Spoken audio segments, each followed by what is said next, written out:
오늘도 함께 우리 말씀 볼 텐데요. 사도행전 7장입니다. 사도행전 7장 9절에서 13절까지 보도록 16절까지 보도록 하겠습니다. 신약성경 196페이지입니다. 모니터 조금만 올려주세요.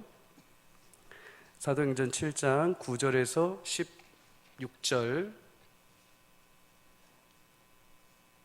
사도행전 7장 9절에서 16절 우리 한 절씩 함께 읽도록 하겠습니다.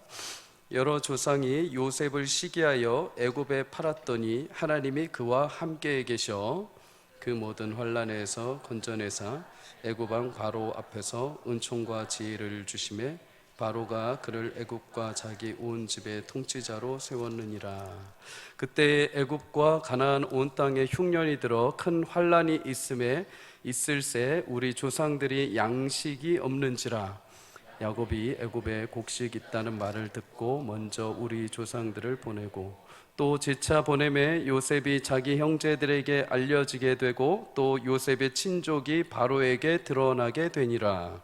요셉이 사람을 보내어 그의 아버지 야곱과 온 친족 75사람을 청하였더니 야곱이 애굽으로 내려가 자기와 우리 조상들이 거기서 죽고 세겜으로 옮겨져 아브라함이 세겜 하몰의 자손에게서 은으로 값주고 산 무덤에 장사되니라. 아멘. 오늘 본문을 가지고 하나님이 열어가시는 길이란 제목으로 함께 잠시 은혜를 나누겠습니다.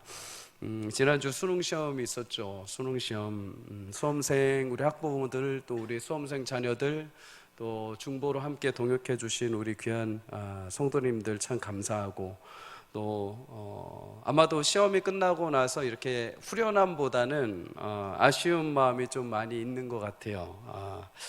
그럼에도 우리 자녀들을 향한 하나님의 신실한 계획이 새롭게 하나님께서 열어가시는 길이요 또 이 과정이 될 줄 믿습니다. 이것이 그냥 끝이 아니라 하나님께서 또 새로운 삶을 이어가시는 하나님의 새로운 시작임을 알고 우리 수험생 자녀들 끝까지 낙심하지 않고 최선을 다해 믿음으로 완주할 수 있기를 주의 이름으로 축복합니다. 수능 시험을 볼 때 대리 시험을 방지하기 위해서 필적 확인란이 있습니다. 수험생은 자신의 답안 카드에 이 필적 확인란에 있는 문구를 자필로 이렇게 먼저 기록을 하게 돼 있죠. 그런데 이 필적 확인란에 문구가 매년마다 이렇게 새롭게 시가 들어가든 수필이 들어가든 이렇게 매번 새롭게 들어가요. 이 문구를 통해서 이제 좀 격려가 되는 말, 또 위로가 되는 말을 통해서 수험생들에게 긴장을 좀 풀고 위로를 해주는 거죠. 이번 대학 수학능력 시험의 필적 확인란의 문구가 화제가 되었죠. 그 문구의 내용이 가장 넓은 길은 언제나 내 마음속에 라는 이 문구가 딱 기록되어 있었습니다. 이거는 양광모라는 시인의 가장 넓은 길이라는 시의 한 구절을 이렇게 따와가지고 넣는 거죠. 이 시의 전체 내용을 잠시 살펴보면 이렇습니다. 살다 보면 길이 보이지 않을 때가 있다. 원망하지 말고 기다려라. 눈에 덮였다고 길이 없어진 것이 아니오. 어둠에 묻혔다고 길이 사라진 것도 아니다. 묵묵히 빗자루를 들고 눈을 치우다 보면 새벽과 함께 길이 나타날 것이다. 가장 넓은 길은 언제나 내 마음속에 있다. 멋지죠? 사실 이 시를 지은 저자 인생은 그리 만만치 않았습니다. 실패 연속이었다고 해요. 대학 입시에 사수를 했고 시의원 선거에 2번이나 떨어졌고 사업에 3번이나 실패했다고 합니다. 그렇게 실패를 반복하면서 자신의 삶에 절망을 하던 중에 문득 버킷리스트를 이제 적어본 거죠. 그러다가 20살 때 자신의 꿈이 시인이었던 것을 다시 떠올리게 됩니다. 그때부터 이제 다시 시를 쓰기 시작한 거죠. 자신과 같이 험난한 삶을 살아가는 사람들을 위해, 절망에 빠진 사람들을 위해 시를 쓰게 됩니다. 그 무렵에 썼던 시가 바로 가장 넓은 길, 오늘 소개해드린 시죠. 이 시 문구 중에 가장 기억에 남는 구절이라고 한다면 아마도 길이 안 보인다고 길 자체가 사라지는 것은 아니다 라는 문구일 것입니다. 신앙생활도 마찬가지죠. 내가 지금 당장 내 길이 보이지 않는 것 같고 희미한 것처럼 느껴질 때가 있습니다. 하지만 그렇다 해서 내가 가야 할 길, 하나님께서 나를 위하여 예비하신 길이 사라지는 것은 결코 아니죠. 여전히 하나님의 인도하시는 그 길은 선명하게 그 아래에 남아 있습니다. 아브라함, 요셉, 다윗, 그리고 하나님께서 택하신 이스라엘 백성도 보면은 그 인생길을 걸어가는 거 보면 굉장히 명확하지 않은 것처럼 보일 때가 있습니다. 그 길은 때로는 광야 길이기도 했고, 때로는 원수의 땅이기도 했고, 때로는 그 앞에 홍해가 가로막는 길이었습니다. 인생의 눈으로 보면은 고난으로 점철되어 있고 굉장히 앞이 잘 보이지 않는 길이죠. 그런데 신기하죠. 여러분, 그렇게 마치 눈길에 헤매듯이 앞이 보이지 않고 방황할 것 같은 인생길의 여정인데, 그들의 삶을 이렇게 들여다보면은 누구보다도 명확하게, 누구보다도 아주 확실하게 그들의 인생길을 살아간 것을 우리는 확인하게 됩니다. 어떻게 이것이 가능할까요? 길에 하나 지도도 없고 나침반도 없고 방향키도 없는데 어떻게 그들은 자신의 길에 있어서 먼 미래를 준비하지도 않았는데 그렇게 하나하나 명확하게 길을 걸어갈 수 있었을까? 하나님의 사람의 눈으로 보면 보이지 않고 방황하는 것 같고 시간을 허비하는 것 같지만, 그들을 인도하신 하나님이 예비하신 길은 지워지지 않고 아주 선명하고 명확하게 준비되어 있었다는 것을 우리는 알 수 있습니다. 여러분, 내 눈에 보이지 않는다 하여서 길이 없는 것이 아닙니다. 오히려 하나님은 세상 사람들이 가지 않는 방법으로, 세상 사람들이 흔히 가는 길이 아닌 다른 길로 주의 성도들을 더 높고 신비로운 하나님의 방법으로 인도하시고 우리의 삶을 완성해 가시는 줄 믿으시길 주의 이름으로 축복합니다. 여러분, 그런데 종종 하나님의 길, 성도들조차도 우리 눈에 보이지 않고 이게 숨겨져 있다 보니까 너무나 힘겨운 것이죠. 그럼에도 그 길을 걸어가는 사람들이 있습니다. 그런 사람들의 특징이 뭘까요? 믿음으로 갑니다. 믿음으로. 어떤 확신, 어떤 내게 보이는 청사진이 없이 하나님 말씀 따라서 그냥 믿음으로 뚜벅뚜벅 걸어가는 특징이 있습니다. 기도하고 주신 말씀 붙들고 믿음으로 갑니다. 그냥 내가 가능성이 보이진 않지만 하나님이 내게 주신 확신이라고 믿고 하나님 예비하신 길을 믿고 가는 것이죠. 그래서 기도는 여러분, 내가 원하는 길을 가게 해달라라고 기도하기보다는 하나님이 내게 예비하신 길, 지금 내 자녀를 향해 예비하신 길, 우리 가정의 길, 내 삶의 길이 지금 보이지 않지만 믿음으로 확신하고 그 길을 걸어갈 수 있도록 용기와 담대함을 달라고 우리는 간구하고 기도하는 것입니다. 이사야 43장 16절에 이렇게 말씀합니다. 우리 함께 읽어봅시다. 시작. 나 여호와가 이같이 말하노라. 바다 가운데 길을, 큰 물 가운데 지름길을 내고. 아멘. 여러분, 과거 이스라엘 백성들 앞에 가로막고 있던 홍해바다처럼 지금은 내 앞에 길이 보이지 않고 태산 같은 장벽에 있는 것처럼 느껴질 때가 있습니다. 그런데 하나님은 바다 가운데 길을 내시고 큰 물 가운데 가장 정확하게 빠른 지름길을 내시는 분이십니다. 누가 감히 바다에 길을 내고 누가 감히 여러분 바다의 큰 물 가운데 지름길을 낼 것이라고 상상할 수 있겠습니까? 그런데 하나님은 바로 여러분 그런 분이십니다. 막막한 현실 가운데 아무도 보지 못하고 아무도 예측하지 않은 그 길을 하나님은 내시고 오직 믿음으로 걸어가는 사람들만이 그 길을 걷게 하시는 줄 믿습니다. 하나님은 여러분과 저의 삶과 우리 귀한 다음 세대 자녀들의 삶도 그러한 길로 인도해 가시는 줄 믿습니다. 하나님이 앞서 내 인생 길을 내다보시는 것과 내가 앞서서 내 인생을 내다보는 것은 천지 차이죠.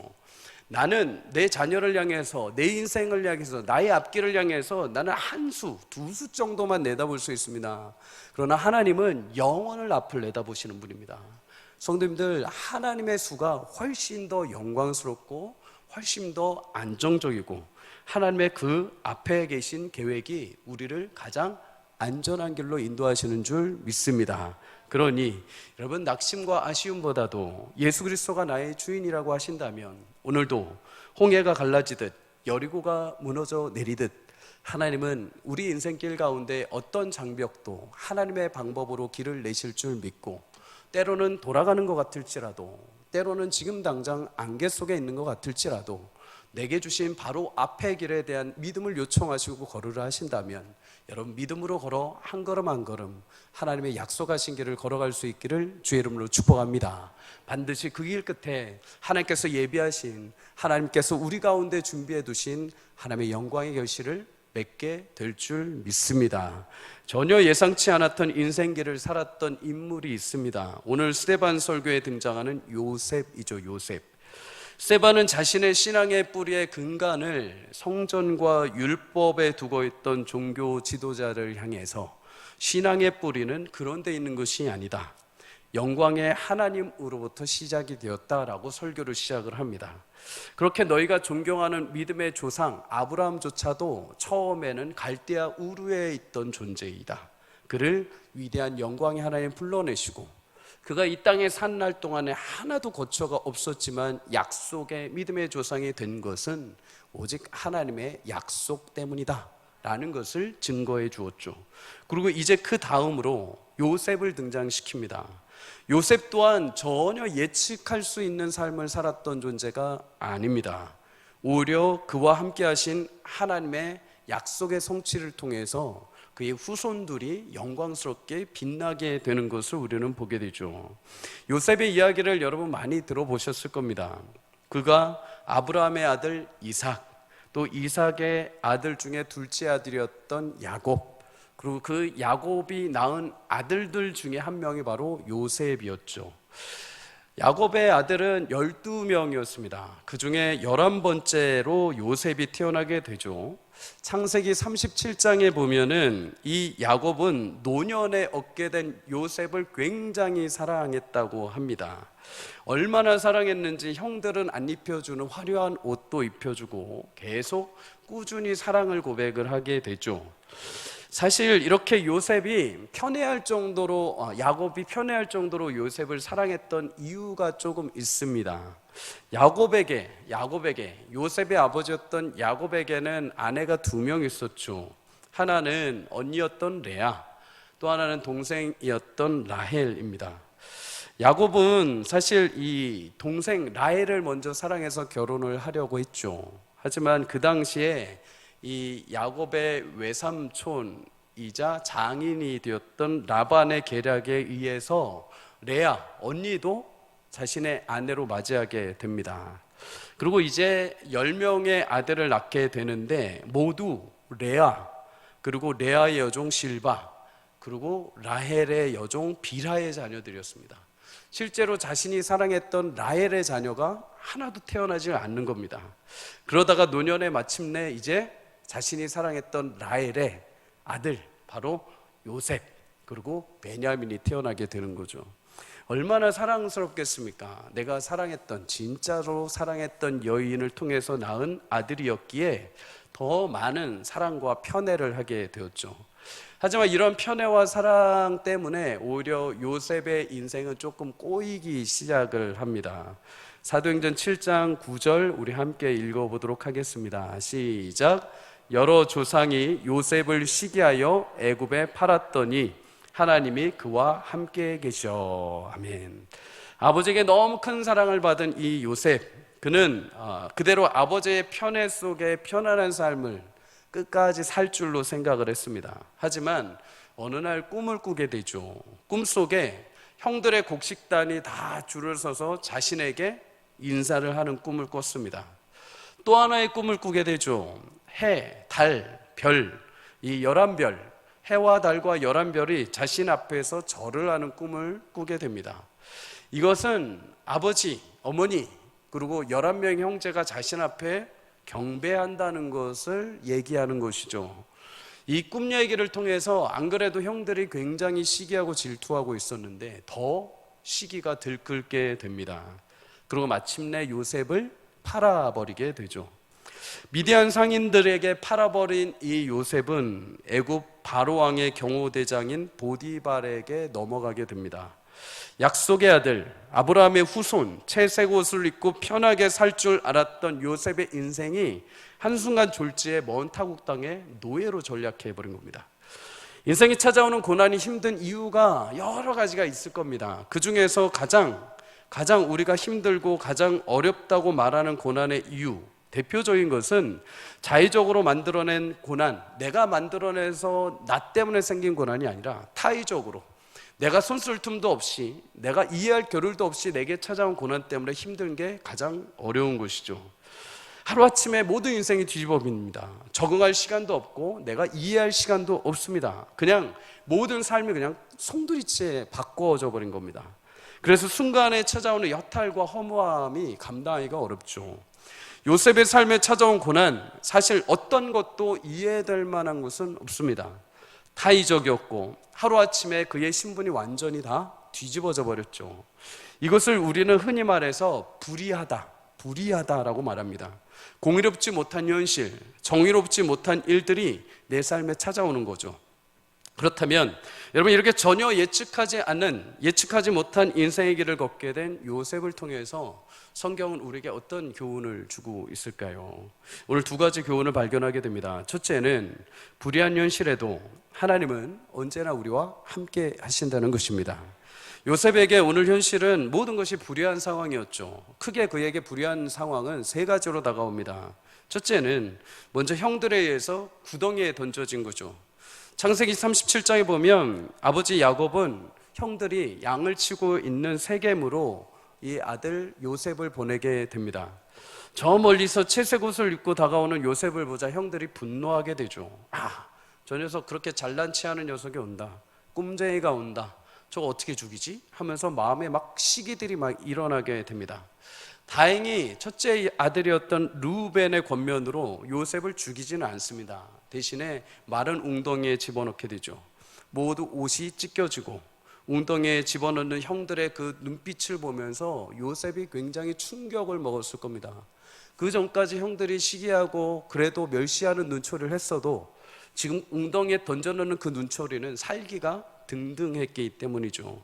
처음에 장난인 줄 알았습니다. 식사 시간이 되었을 때 이제 형들이 꺼내줄 것인가 라고 했지만 형들은 자기들만 밥 먹고 요셉을 꺼내주지 않습니다. 재미삼아 한 줄 알고 장난인 줄 알고 형들에게 꺼내달라고 요청하지만 형들은 꺼내주지를 않습니다. 요셉은 그때서야 이게 실제인지 체험을 하게 되죠. 극심한 공포, 형들에 대한 두려움이 그에게 엄습하게 됩니다. 여기서 또 한 가지 불의한 상황과 마주하게 되죠. 형들은 구덩이에 넣었던 요셉을 애굽으로 향하는 상인들에게 은 20전을 받고 팔아버리게 됩니다. 자신의 가족을 돈 주고 누군가에게 파는 일, 또는 어떤 유익을 위해서 자신의 가족에게 피해를 주는 일들을 가리켜서 우리는 패륜이라고 말합니다. 패륜. 인간으로서 마땅히 해야 할 도리에서 벗어나는 행동이죠. 가족 간에 최소한의 지켜야 할 도리가 있는데 그 도리를 깨버렸을 때 패륜이라고 합니다.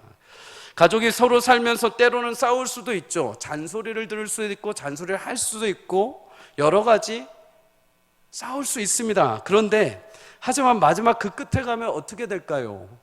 그래도 내가 이해를 해야지. 그래도 내 남편이고, 그래도 내 아내고, 그래도 내 자식들이고, 그래도 나의 남편이고 나의 부모이고, 그래도 내가 사랑해야지 하면서 다시 회복을 하게 되죠.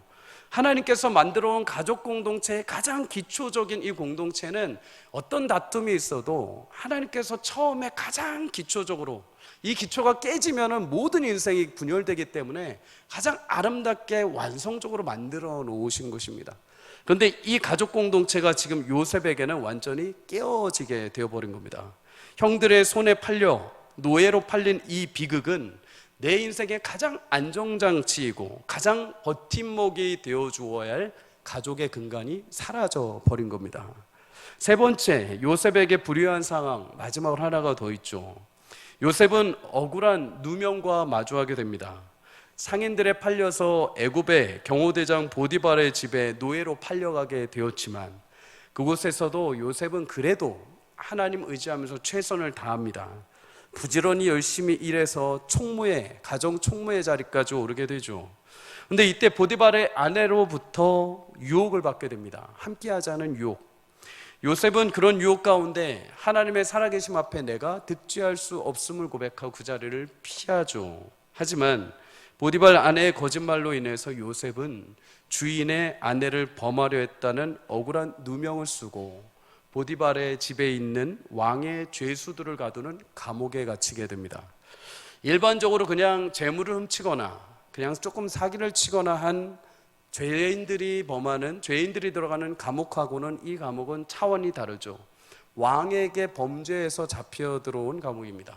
더 경비가 삼엄하고 이곳에 들어온 이상 중형을 받거나 사형에 처해질 정도의 굉장히 위태로운 죄인들이 들어오는 자리입니다. 그저 요셉은 먼 나라에 히브리인의 아들로 평범하게 살다가 어느 순간 노예로 팔려와 지금은 왕 앞에 중범죄를 받은 감옥에 처해지는 억울한 누명에 처하게 된 것이죠. 모든 세 가지가 다 그에게는 불의한 일입니다. 여러분, 이보다 인생이 꼬일 수는 없습니다. 이보다 더 인생이 최악일 수는 없죠. 그런데 성경은 이런 현실 속에 있는 요셉을 향해서 한 가지 반전의 이야기를 담아 놓았습니다. 그게 뭘까요? 9절 하반절에 이렇게 말씀을 하죠. 하나님이 그와 함께 계셨다. 아멘.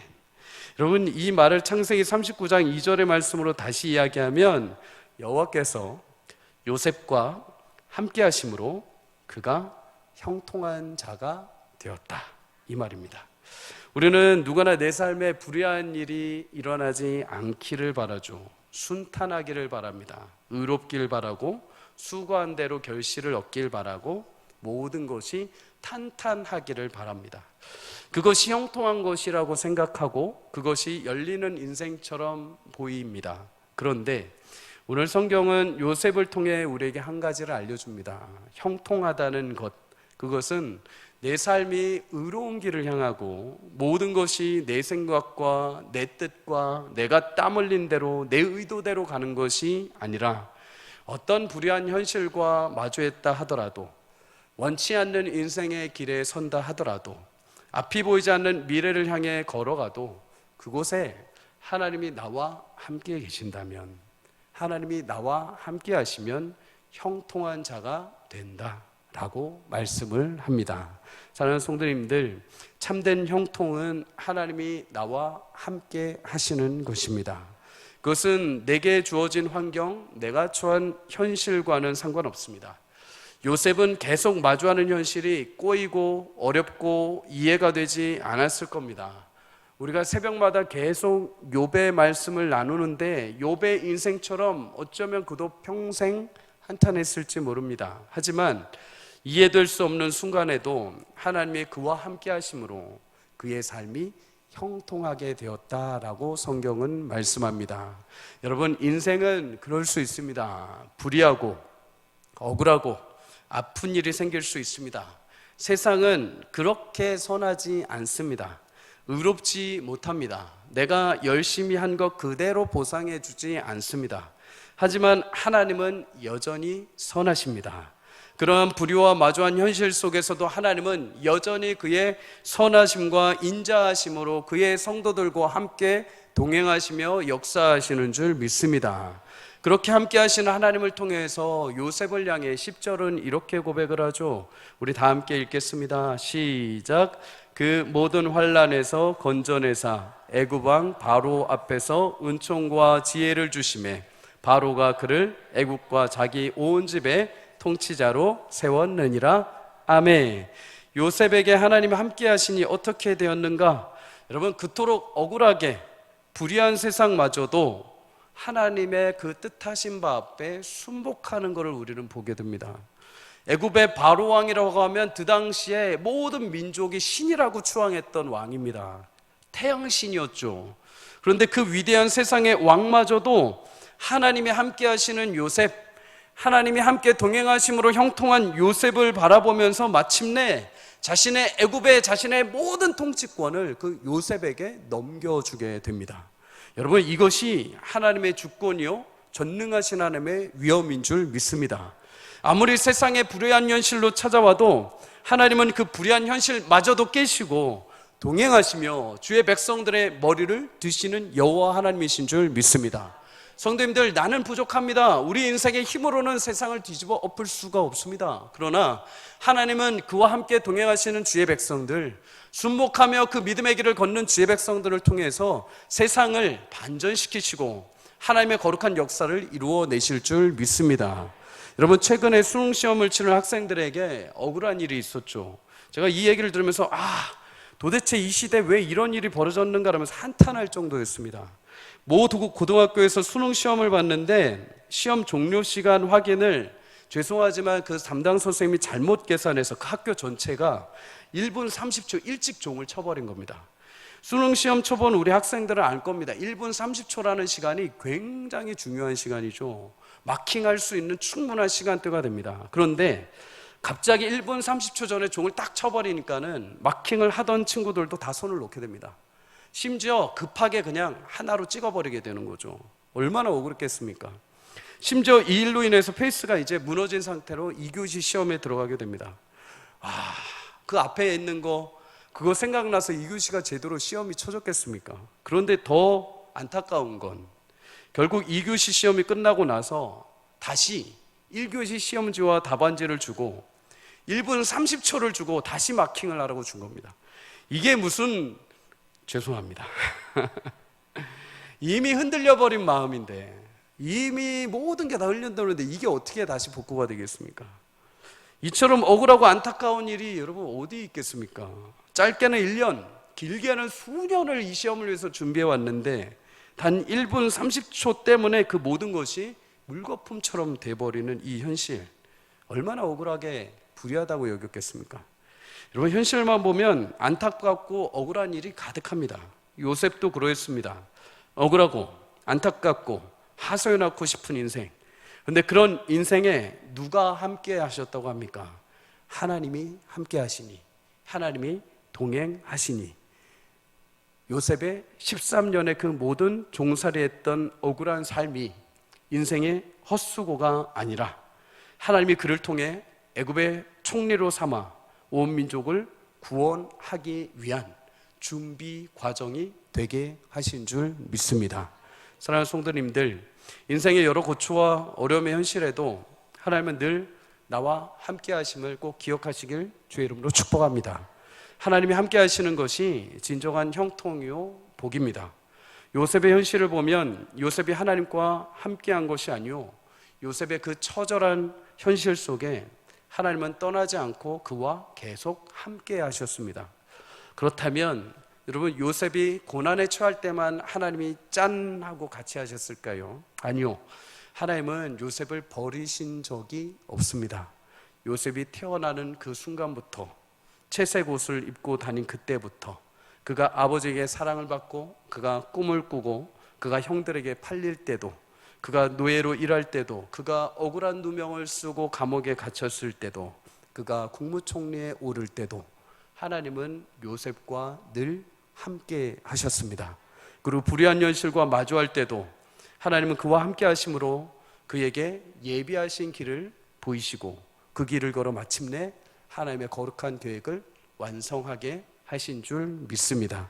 여러분, 이것이 형통한 삶인 거죠. 처음부터 여러분과 함께 하셨던 하나님, 불의한 현실, 안타까운 일 속에서도 언제나 그 하나님이 함께 하고 계시는 줄 믿습니다. 그리고 그 모든 환난에서 건져주셔서 마침내 나는 상상할 수도 없었고 나는 전혀 바라지도 못했던 하나님의 길을 걸어 하나님의 여러분을 향한 아름다운 약속을 성취해 내실 줄 믿습니다. 늘 언제나 매 순간순간마다 어떤 현실 때문에, 상황 때문에 하나님 나와 함께 하시는 것이 아니라 이런 상황, 저런 현실에 처해도 언제나 하나님 처음에 나와 함께 하셨던 그 하나님이 여전히 나와 동행하심을 믿고 하루하루 걸어가신다면 하나님께서 그 삶의 처지가 어떠하든지 간에 여러분을 통해서, 여러분 요셉을 통해서 그 보디바르 장군의 가정에 복이 임했던 것처럼 요셉을 통해서 애굽의 온 나라가 그 흉년을 지나, 그 풍년을 지나 흉년을 잘 대처했던 복처럼 여러분을 통해서 하나님의 형통이 임해 여러분 주변의 수많은 사람들이, 여러분의 가정이, 여러분의 일터가, 여러분이 속한 공동체가 하나님의 영광의 복을 누리게 될 줄 믿습니다. 그런 삶을 살아가시기를 주의 이름으로 축복합니다. 마지막 두 번째로, 불의한 현실은 가장 아름다운 때를 위한 준비가 됩니다. 여러분, 사도행전 7장 11절 우리 함께 읽어보도록 하겠습니다. 시작. 그때에 애굽과 가나안 온 땅에 흉년이 들어 큰 환란이 있을새 우리 조상들이 양식이 없는지라. 아멘. 오늘 본문 11절에 그때에라고 말합니다. 그때가 언제인가? 애굽과 가나안 전 지역에 흉년이 들어서 환난을 당하는 시기입니다. 하나님이 애굽 바로 왕에게 꿈을 꾸게 하신 것처럼 7년의 흉년, 그리고 7년의 풍년, 그리고 7년의 흉년이 들기 시작했던 때죠. 온 지역의 흉년과 가뭄, 어려움에 처했던 시기가 바로 그때입니다. 그런데 여러분, 그때는 인간적인 눈으로 보면 힘들고 흉년이 찾아온 그때입니다. 어려움의 시기죠. 그런데 반면에 하나님의 약속에 비추어 보면 그때가 어느 때인가? 13년간 여러 불의한 현실을 겪어온 요셉을 세우시고 그때의 모든 민족들에게 약속하신 야곱의 후손을 구원하시기 위한 하나님의 때가 찾아온 그때가 되는 것입니다. 가뭄이 찾아왔을 때, 흉년이 찾아왔을 때 야곱은 그의 아들들을 애굽으로 보내서 먹을 것을 구해오게 합니다. 이때 애굽의 모든 것을 관리하고 있던 요셉을 만나게 되죠. 요셉은 마침내 자신을 드러내고 자신의 아버지 야곱과 그의 친족 75명을 다 애굽의 고센 땅으로 불러오게 합니다. 그리고 그때에 그 흉년을 잘 그 민족으로 하여금 견뎌내게 합니다. 그리고 하나님이 약속하신 대로 그 땅에서 아브라함, 이삭, 야곱, 요셉을 통해 약속하신 대로 하늘의 별처럼 바다의 모래처럼 수많은 민족이 점점점 흥왕하게 되는 하나님의 약속의 역사가 일어나게 된 줄 믿습니다. 여러분, 인생의 가뭄과 같은 흉년의 그때에 하나님이 미리 그 민족의 길을 예비하시기 위해 보내신 요셉을 통해 사람의 눈에 봤을 땐 그때가 굉장히 흉년이고 비참한 현실이었지만 하나님의 때에 맞추어 그때는 요셉을 세워서 구원하신 때가 되게 만들어 주셨습니다. 그래서 훗날 요셉이 형들에게 무엇이라고 고백을 합니까? 창세기 45장 5절에 그는 이렇게 말합니다. 당신들이 나를 이곳에 팔았다고 해서 근심하지 마소서, 한탄하지 마소서. 하나님이 생명을 구원하시려고 나를 당신들보다 먼저 보내셨나이다. 나는 눈에 보기에 당신들에 의해서 팔린 것이고 눈에 보기에 불의한 일을 당한 것처럼 보이지만은 그것은 오히려 하나님이 나를 먼저 보내시고자 하나님께서 나를 이 때를 위해서, 하나님의 때를 위해서 먼저 보내신 하나님의 섭리입니다. 하나님이 생명을 구원하시는 가장 아름다운 그 때를 위해 나를 당신들의 손을 통해 먼저 이곳으로 보내주신 것입니다. 성도님들, 우리 인생의 가장 흉악한 가뭄과 같은 시절, 그 때를 위해서 이 땅에 오셔서 불의한 일을 모두 몸소 감당하신 분이 계십니다. 바로 예수 그리스도이시죠. 예수님처럼 불의한 일을 당한 사람은 없습니다. 나 정말 불의해요, 나 억울해요 해도 예수님 앞에, 예수님 십자가 앞에 서면 우리는 아무 말도 못합니다. 입을 닫아야 되죠. 예수님은 하나님이시요 신이시죠. 그런 분이 인간의 옷을 입고 자신을 제한시키시고 그것만으로도 얼마나 힘들겠습니까? 예전에 어떤 뉴스를 봤는데 한 여성이 과학적으로 어떤 실험을 하는데 사람이 늙게 되면은 어떤 게 불편한지를 실험하기 위해서 그 여인이 어떻게 하냐면 6년 동안 할머니 복장을 하고 살았다고 합니다. 잘 때도, 밥 먹을 때도, 씻을 때도 할머니 복장을 해서 허리에 밴드를 차고 허리를 구부정하게 하고 다리의 관절을 불편하게 밴드를 차고 자신의 머리를 하얗게 만들고 주름을 지게 하고 허리를 구부정하고 지팡이를 짚고 다니고 6년 동안 그걸 하니까 온몸이 만신창이가 됐다고 합니다. 그런데 신기하죠. 그 일들 통해서 장애인 차량, 장애인들 눈높이에 맞는 건물, 이런 디자인들을 만들어냈다는 것이죠. 여러분, 사람도 6년만 사람의 위치를 바꿔 살아가는 게 얼마나 힘든지 어렵다고 합니다. 그런데 예수님은 신이신 분이 평생을 오셔서 33년 동안 사람의 옷을 입고 모진 고통을 자신이 다 당하셨습니다. 그리고 마침내 우리가 죽어야 될 그때 십자가의 때에 맞추어 영광스럽게 하나님의 뜻을 이루고 완성해 내신 줄 믿습니다.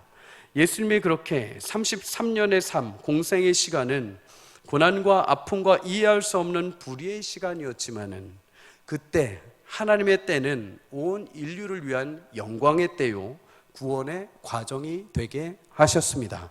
그 길은 사람이 상상할 수 없는 인류 구원을 위한 유일한 하나님의 방법이요, 하나님의 사랑이 되었습니다.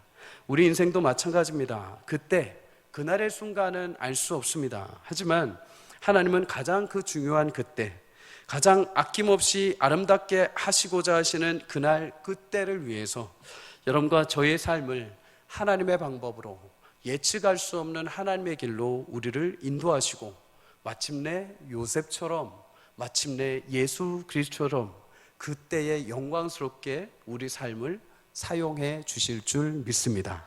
그리고 마침내 범사의 기한이 찼을 때, 그리고 하나님의 약속의 때가 되었을 때, 하나님은 그때에 사람의 눈으로 봤을 때는 허무하고 가뭄이고 비참한 현실일지라도 지금까지 달려온 주의 길을 걸어온 여러분과 저의 삶과 교회의 인생을 통하여 하나님은 영광스러운 주의 역사와 하나님의 거룩한 뜻을 완성하실 줄 믿습니다.